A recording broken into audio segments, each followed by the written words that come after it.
Hi there, this is Kristen. Welcome to Chatterbox Budgets. Thank you for joining me. I am here to do my paycheck budget for my biweekly paycheck for September 10th. It will be from September 10th through September 23rd, and we're just going to sit down and figure it out. I was going to wait until I could actually see my full paycheck amount on the app the app that we use for work, but I realized it probably isn't going to matter because this check is going to be probably will be the same amount as last month or last time, and I will need to use a little bit from rollover to cover the rest because of that. There are a lot of changes happening on my paychecks right now. I changed my 401k contributions and a couple of other things, and then there's more changes coming. So the amount that I'm budgeting this week is not the same amount I will be budgeting in 2 weeks. Well, that's not true.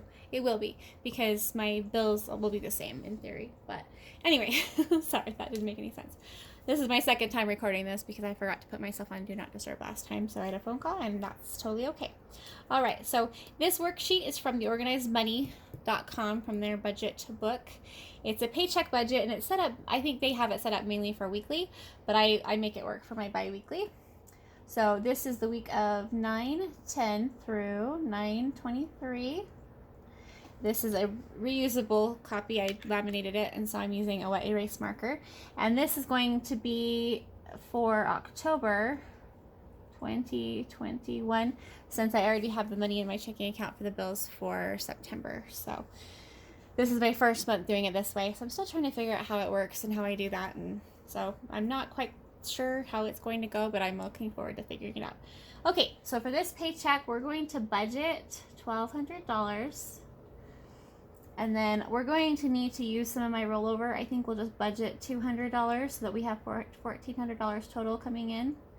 I won't need all of that, I don't believe, but we'll put the rest, we'll do something with that later. I do not do zero-based budget, but the way that I do it, sometimes it ends up being that way. So a couple of things to mention is that you will not see tithing on here because I have tithing going to a separate account, so it's separate from my actual take-home pay. That way it's in a separate account to take care of later. And then you won't see savings on here because savings is also handled a little bit differently. I do have a 401k and an HSA and some other things. And so I've been working on paying my credit cards off and getting my credit score as high as possible this last year. And so savings has not been a priority because I wanted to get those things taken care of first. I've never understood, to me, it's not logical to be put money in savings when you're paying interest on other things. And so I do understand the point of an emergency fund, and I get why people have that and why that's like the first baby step for Dave Ramsey, but it's never worked for me. I've always had to use my emergency fund for other things. Like so far this year, I've used it to fix my car a couple times, and a couple of other things. So I guess in theory I've done it, but it's not something that I necessarily focus on all the time. So anyway, enough preaching about that. Okay, so I've got my tablet here. This has my Good Budget app open, and the Good Budget app already has everything divided for me, so I just have to use that to see. So this will be half of the bills for October. So for my auto insurance, that'll be $26. And I do have it rounded to the nearest dollar because that's just easier for splitting things in half. I didn't want to have to deal with quarters and things. I apologize. Needed some water there, and I don't like the sound of people drinking, so I hate doing that on the recording, but oh well. Okay, so my cell phone will be $34. The internet will be $48. And you won't be able to read my handwriting, but that's okay because I can, and that's $107 for utilities. And I did explain this in my monthly budget, but my utilities include my natural gas, my electricity, water, sewer, trash, pest control, and then community electricity and gas. So I pay the natural gas and the electricity directly to the companies that bill them. They're on auto pay and equal pay and have been for a couple of years. Those I can control because they're on equal pay. I guess control is not the right word, but I can predict because they're on equal pay. Where the water, sewer, trash, and pest control, and then the community stuff is through the property management company that manages my apartment complex. Those vary. They're billing me, I think next month, I think in October I'll be paying for July, maybe August, I forget how that works. So I never know how much it's going to be. So what I did is I went through and I calculated the most I've ever paid in the year and a half they've been doing it, or the year they've been doing it. And figured out what I thought the most might be that I would pay per month for those things, and then added them all together. So the total I come up with is $214. This month for September, I think I paid like $75 for the property and stuff, or the water, sewer, and trash. But what I want to do is have more set aside so that if there's a month where it's more expensive, then the money is already sitting there ready, and I don't have to try to find it from another category. So I hope that makes sense. And that's one reason why I wanted to do the cash envelopes for bills, is so I could do things like that, have the leftover sit there, and then just have it roll over from month to month, and then eventually figure out what to do with it after that if there's anything left. So let's see. Memberships, which includes Walmart Plus, Sam's Club, YouTube Premium, Amazon Prime. Those will be $28 bi-weekly. Service fees, which includes the, I have one credit card. My credit cards are all paid off, but I have one credit card that has a monthly fee. I am canceling the card, but in the meantime, it does have a $12 a month fee. So we're just dividing that in half. And so I also added a little bit extra because, for example, the property management company I pay on through a portal, and there's a 95-cent charge for doing that with electronic funds transfer. So just having a little bit of a couple extra dollars in there for fees. Okay, so service fees, we're going to need to budget $7.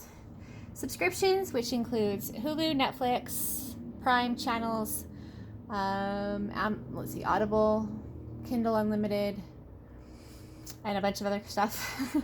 That we're going to budget $52.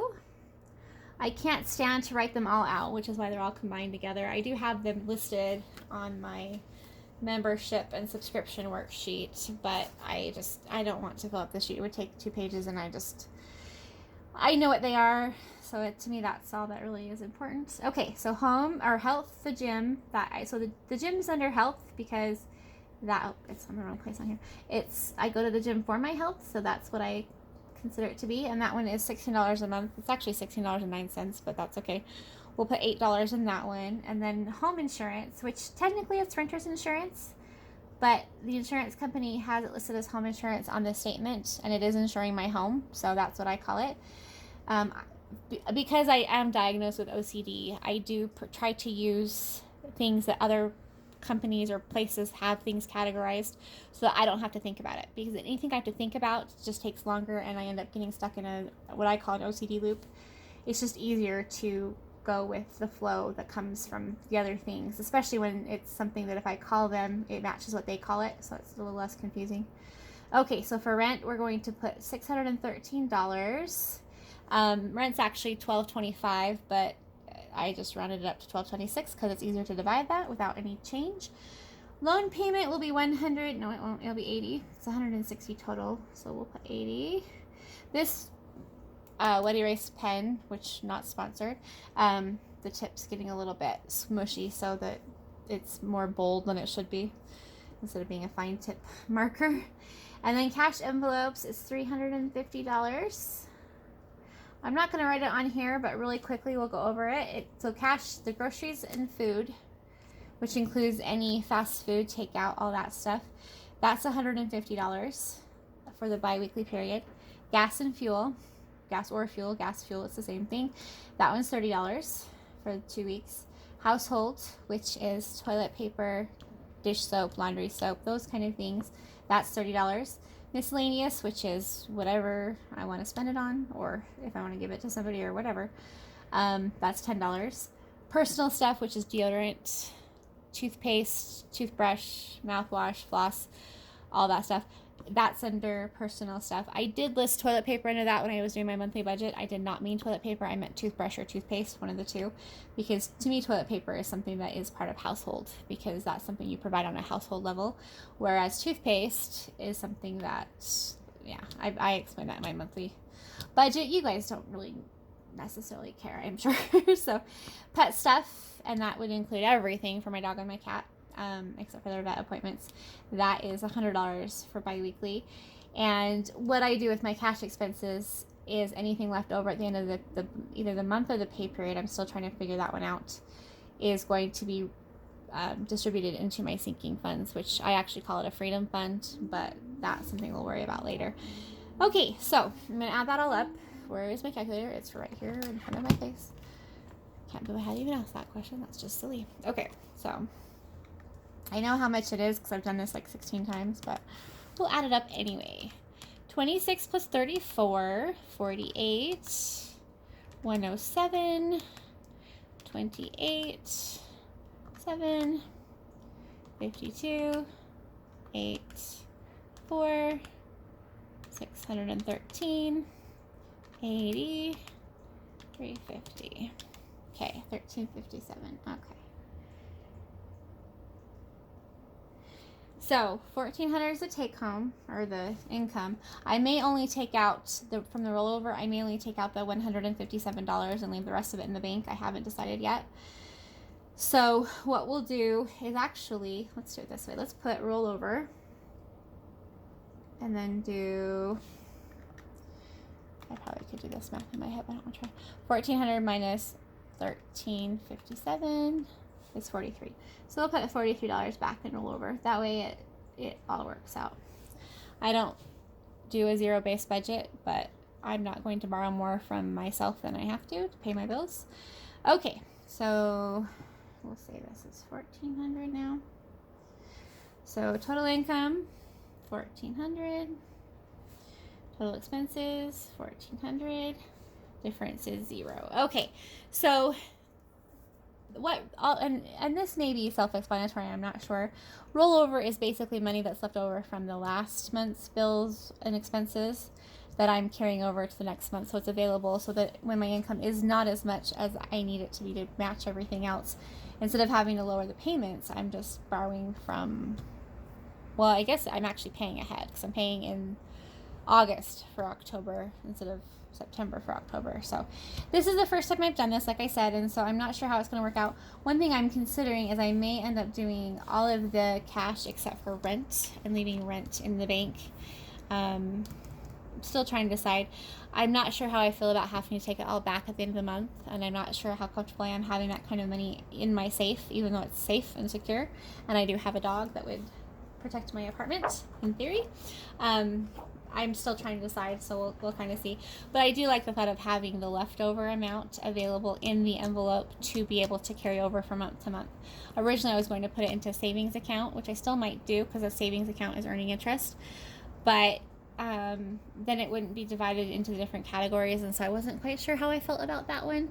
So still working on this part of it, still trying to figure all this out. This is actually part of the fun of budgeting for me, is being able to change things up as you go. I do have my cash breakdown already figured out for everything. I use the same one pretty much every payday, at least this part. This is new to me. The monthly expenses is new. But, I told you this is from the organized money. This one is from, this is from the Budget Mom Budget by Paycheck workbook. And this is the 2019 version. I cut it down, so I took off the month and then the date thing at the top, cut it down and then laminated it, so that it would just be something I could reuse every time. I like to laminate things. It's fun. I bought a laminator when I first started doing the cash envelope videos, so I started watching them in 2019. And I made my own envelopes, but I quickly learned that that's not my thing. And so instead of just having the laminator sit there, I laminate everything I possibly can, which comes in handy. I like it. Okay, so I've got all this already broken down. So my cash expenses, I do get smaller bills because the way that I do it is I pay with my Venmo Visa card, which has cash back. It's 3% for groceries and stuff, 2% for like nightlife, things like that, and then 1% for everything else. So I use that card to pay for like Walmart delivery, my gas, those kind of things. And then I have the cash in my safe. So as soon as the charges have cleared the account or whatever, or as soon as I know how much it's going to be, I take that money out of the safe and put it in, well, not out of the safe, out of the envelope and put it into the back to bank envelope. That way there's the cash to cover the expenses, but I'm still getting the benefit of the card. I don't know if that made any sense. I've been doing it this way since January, and I have not paid interest on that credit card yet, but I've earned back like $75 this year so far in cash back, so, which is awesome. I love that. So I've got, all of this figured out, but I do get the smaller bills because of that. And then the other nice thing is if I'm there in person, I do want to use the cash, I can, because I have it sitting there. So, although I think I'd still use the card just because then I get the cash back. So monthly expenses, this one is a little bit different. But what I did, so this, if for some reason I decide not to do the cash for the monthly expenses, I can just ignore this section and just use this. And so it worked out really well. I may go to the bank one day for the cash expenses and then go back to the bank for the monthly expenses the next day. I'm still figuring out this, but this is the fun part. This is my hobby. Yes, it's paying my bills and budgeting for my actual life, but it's also, I enjoy it. It's fun for me, and so it's just fun to not know what's going to happen because I can make up my mind later. I do have a cash totals card that I use. This is also from the Budget Mom. I just cut it out of the workbook for 2019, which I got the digital version, and laminated it. This is actually my second one I've gone through. But I don't give mine to the teller like most people I watch videos for, mainly because I'm afraid they can't read my handwriting. And I've had situations where they couldn't, and so they've ended up giving me the wrong amount of money. But what I do is I use it to tell them what I need. With my credit union that I go to, I feel safe enough that I haven't been too worried. And most of the time I'm by myself because I typically go either first thing on a Saturday morning when nobody else is there or whatever. But if for some reason I was uncomfortable, I would go, like they have an office you can ask to go into to talk to somebody or whatever. You can make it more private. But also if I didn't feel safe, I just wouldn't get the money at the time. I would go back later or something. So I don't know. That's the nice thing about being, I do a hybrid of the cash envelopes, the actual cash, and the prop money. So the nice thing about that is I can be flexible. So for some reason, the banks, the credit unions were closed again, like they were at the beginning of the pandemic. I am already set up to use my cards. And so all I would have to do is just cut out the little middle extra part, which I may have to do that during open enrollment for work anyway, just because it's so busy. Okay, so let's see what else. I've already showed you the other worksheets, but yeah, I use a mix of the Budget Mom Budget by Paycheck workbook and also stuff from her website that I got when I first paid for that workbook, and then the Organized Money. I did buy the Organized Money budget book from Etsy, and I really wanted to use it, but it's a Monday start date, and because it's set up to be mostly weekly, not necessarily bi-weekly, I wasn't really too sold on it. One other thing I do want to show you real quick, this video is already longer than I wanted it to be, but what I use, and this is something I just realized last Thursday, so I use Franklin planners. I use the planners for work and for my personal stuff. And so I finally realized last week that I could use I could get a Franklin planner for my budgeting. And I did invest a little bit into this. So this is my budget planner. What I did is I ordered the stuff for next year. So I've got all my calendars for 2020 or 2022 already ready. And but I also made some for this year in Outlook, and just printed them and then punched them, and then I'm going to use the big, so there's a 1-page whole month on one page, and then there's the whole month on 2 pages. And so this one is for actually planning my expenses, bills, paydays, all that stuff, and then the bigger one is going to be for actual expense tracking. So I need to get caught up because I haven't done last week's yet, but I'm excited about this. I really love the Franklin planners. I started using them when I was 16, and I've been obsessed with them ever since. I've done Erin Condren, I've used the Happy planners, I've tried everything else that has been out there, the Passion planner, everything else for all the planning. And going back to Franklin has been it's just been like a week, I think, or maybe a week and a half, and I feel like just a sense of relief after finally finding what works for me. I'm not a creative sticker person. I don't do stickers.